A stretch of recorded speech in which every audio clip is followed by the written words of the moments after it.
Welcome back for another top-notch video. This week, guys, we're going to be talking about the weekly stock review for the 28th of May through the 1st of June this week.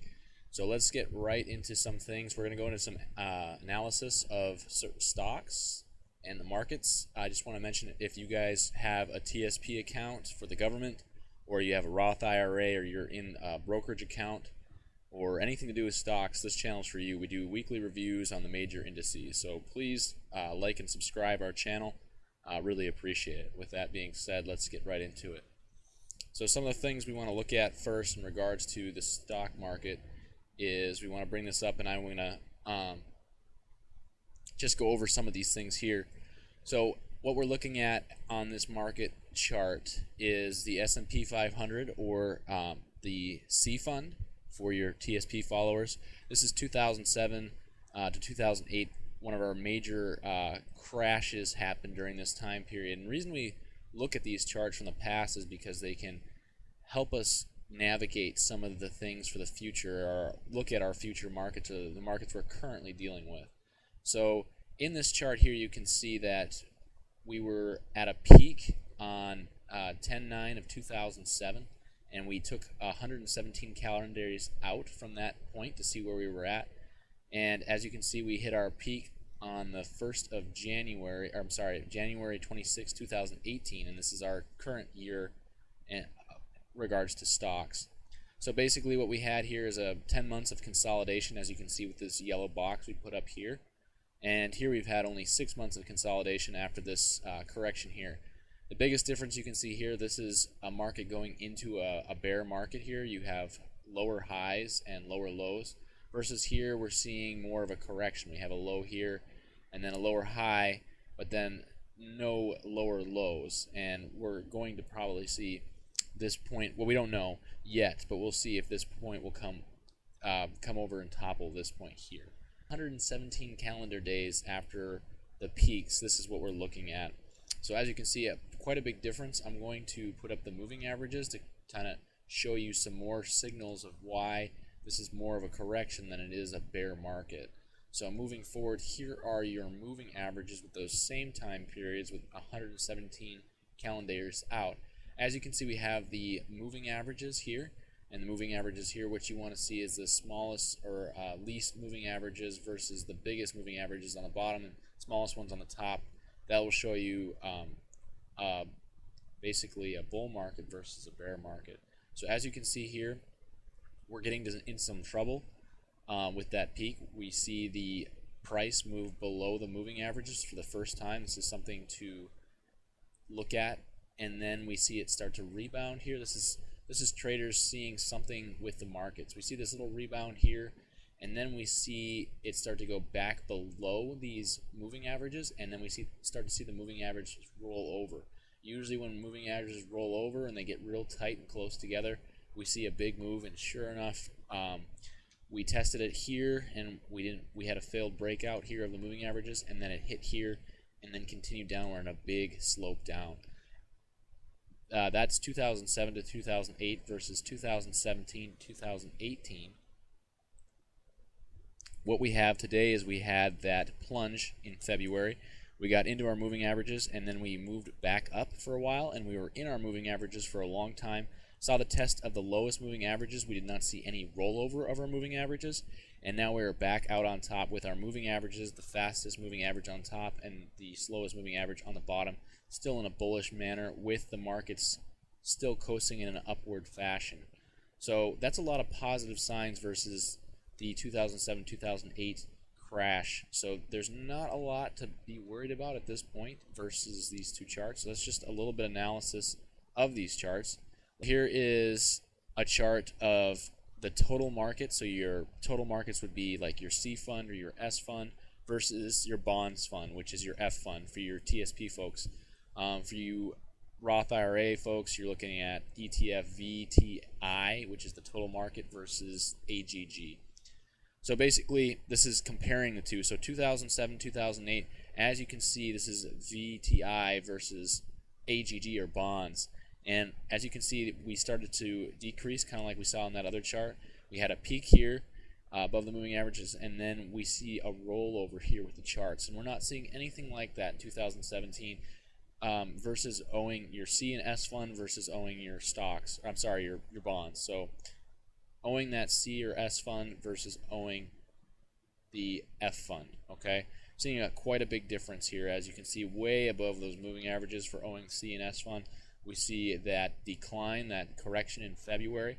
And then we have just something completely opposite. We're way above our moving averages, no rollover on the moving averages. Moving averages, the slowest ones, are all on top. Good rainbow looking effect here versus this, completely different. So there's no reason why you'd want to be in the F fund at this time for you TSP folks. You really want to be in those equity funds, C and S fund at this point. That's just some analysis. As you know, we don't really do anything with the life cycle funds for TSP folks or the G fund at this time. As far as our funds go, we have the C fund for TSP folks, or IVV ETF for IRA folks, or brokerage accounts with IVV, that is our S&P 500. So in regards to that, we're going to take a look at where we're at. As you can see with IVV, we did have a positive week, some good positive ups. This is a real good positive sign that we did just basically tap out of this line here. Hopefully we'll see a nice little breakout with that. We'll have to wait and see. Or we can see this break down. Based off of our charts, I can kind of navigate and tell you where we're at.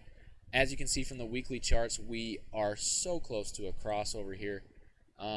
It continues, it just a little, as you can see, just barely ticking over our blue line over our red line. So would be a good time to get involved in this IVV fund. Just to let you know, when this fund hit for the Dow Jones, which was almost a couple weeks back when we saw our crossover right about here, we saw major price action go up. So just keep that in mind with IVV. I think it's a very good time to buy this based off the charts we're seeing. I think that that line we're seeing could be very positive instead of negative. Could see a nice little breakout, hopefully top above that, and then this would be a further resistance line for future up movement in regards to the future. Moving on to our next, let's move to the Dow Jones. Our Dow Jones is going to be the S fund for TSP folks, or VXF for brokerage and Roth IRA people. Or with VXF, we saw some good moves here. We are at a double top. That can be looked at as negatively sometimes. I am seeing this as a very positive thing based off our analysis chart. So we are at a double top here. If we had weekly momentum pointing down, I would be more concerned. But with this, it was a positive week, by the way, for this chart. Looking at it on our weekly perspective charts, we are in the positive here. We have a crossed line of the blue and red. So the blue is on top, red is on the bottom. Blue is our PPO line. Red is our moving average. 3 weeks of positive energy with our oscillator. Okay, and as you can see, price has done just fantastic the last 4 weeks and this week. So we're doing very well with VXF or the Dow Jones or the S fund. Okay, moving on, we're going to move to our I fund for TSP folks, or the ETF EFA for Roth IRA and brokerage folks. With the EFA funds, we did see a major plunge this week. Not really sure what caused that. We went all the way from about a 72 down to 70. Did see a nice little recovery on Friday, but not good things. We're back below this line here, and we hit a double top here, and it failed to break out from that double top. Saw some resistance on this line here and this line here. So with that being said, it was a negative week for EFA or the I fund. In regards to our charts, EFA had some concerning things happen. So last week we were down 1. We did do a warning call on this. We didn't really know where that was going to go. And sure enough, with our energy, it was a good call. We did not end up breaking that. It was a failed breakout of our PPO line and our moving average. We started moving away from that, and we saw a major down week. Lost energy. We're moving back towards negative energy. Not a good place to have your funds at this point, and we'll be addressing that later on in our video in regards to TSP funds. Last thing we want to look at is bonds. So for you TSP folks, it's your F fund. Roth IRA folks, brokerage folks, that's going to be your ETF AGG. We did a little analysis earlier on in the video for AGG, so go ahead and take a look at that. Overall, with AGG, we saw those major gaps up. I showed that in my technical analysis earlier on, and don't know where that really came from. It came kind of out of nowhere, and we couldn't catch it on time. We didn't put any money into that fund. But with this fund, we also saw some start to break back down again, and just keep in mind, it has to fill, the markets tend to fill gaps usually. So just keep that in mind. With our analysis of AGG, we did see it tick over that line for the first time since for a while. Now just keep in mind, it barely ticked over that line in April, and then we saw a major decline in price. So we're not confident in this yet. We need about another week before we put any funds in, well, any money into this fund, or for you brokerage folks into AGG. So I would like to watch and wait on the weekly chart. If we look at a 2-day chart with this, we're seeing some very positive things. We are in the positive. We see positive energy. We did see a kind of a spinning top here, so people are kind of confused on what to do next. I would just give this a week or so before we start looking at seriously investing in this fund.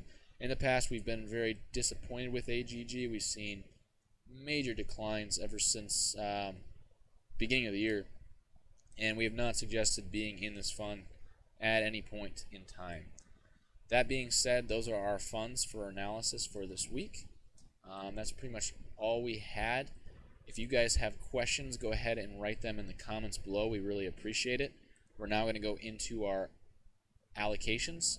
So for what we have is for allocations for you TSP folks, your CSI and F funds, and then for you brokerage Roth IRA people, we have IVV, VXF, EFA, and AGG.